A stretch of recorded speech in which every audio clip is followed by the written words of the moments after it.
Senator Whitten. Thank you, Chair. I've got some questions on rural and regional banking closures. But to start with, it's been more than 16 months since the RAC Committee released this report on bank closures in regional Australia. Has the government given a response yet?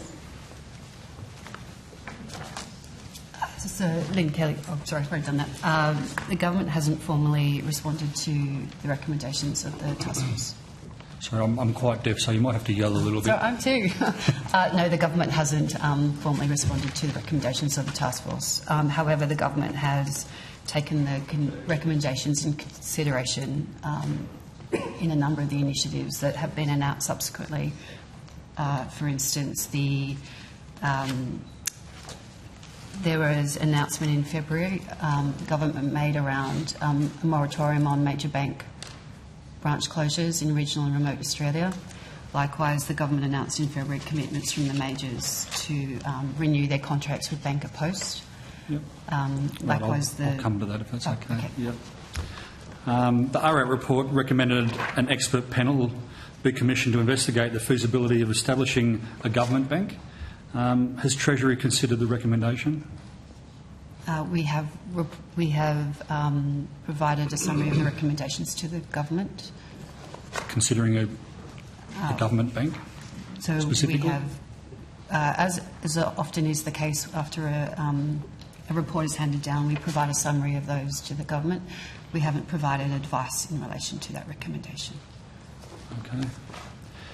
On July 24 this year, Assistant Treasurer David Molina stated in Parliament that government has secured access to banking services in regional Australia, and I quote, "Banks have a responsibility to regional communities and we're holding them to it."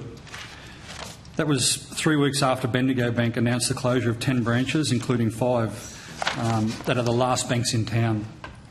One of these was Queenstown in Tasmania, where the branch was the last branch on the entire west coast. The closest bank is now 150 kilometres away, but it's a 4-hour round trip to get to a bank. On the same day, the Assistant Treasurer's speech, Bendigo Bank further announced the closure of 28 branches, 17 of which are the last genuine banking services in their towns, including Cunderdin in my home state of WA, with a 120-kilometre trip to their closest branch. What has the government said or done about Bendigo Bank's closure spree? And did the government talk to Bendigo Bank about it? I think it sounds like more of a question for me, Senator Whitten, than the officials. We'll come back to you about... I don't know what the engagement between the government and Bendigo Bank post their decision was. I'm very happy to provide that on notice. But, of course, the government's approach here, as I think you indicated in your question, has been about securing that moratorium on bank closures until I think the middle of 2027, strengthening the Bank at Post capacity. But we're absolutely aware that not only is there a question in regional communities where people have to travel for banking services, particularly people who require cash, or to make deposits, or to do all of the things that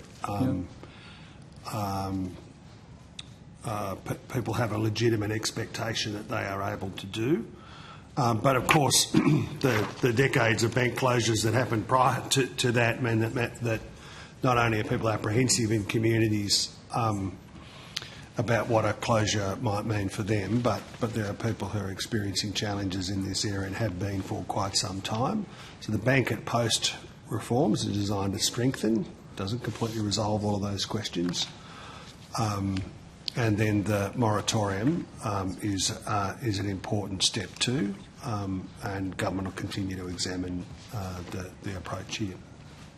Okay. Given the taxpayer-funded privileges banks enjoy, including the financial claims scheme guarantee of their liabilities, which materially boosts their bottom line, should they be expected to provide a service to rural and remote communities in exchange?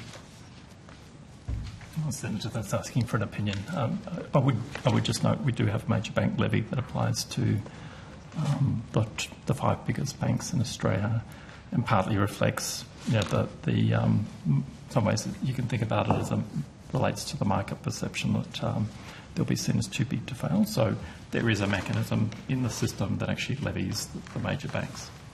Yeah, I think the question is taxpayers fund something for banks, and they'd like to see something in return, particularly in rural and regional communities. In the Assistant Treasurer's 24 July speech this year, he stated, and we've helped secure a number of new agreements to shore up the vital services provided by Bank at Post.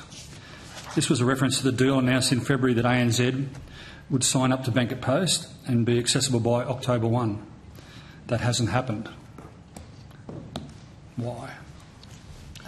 So we're not party to the commercial negotiations between Australia Post and ANZ, but what I do understand is that ANZ have agreed arrangements with Bank at Post in terms of the key terms of their joining Bank at Post, and now they're working through the logistics of systems talking to each other. So you may not be party to one side being a commercial transaction, but you would be party to the taxpayer-owned Post side, perhaps? So, through talking to our counterparts at Australia Post, we understand that they've reached agreement with ANZ around the key terms, and they're now in that process piece of the ANZ systems have to talk to the Australia Post systems. And I'm not an IT person, but I understand there needs to be some bridging of systems to actually get it functional, and that's the stage they're in. Is there a time frame for people that have to drive 4 hours to do banking? So I understand that it's occurring now across December.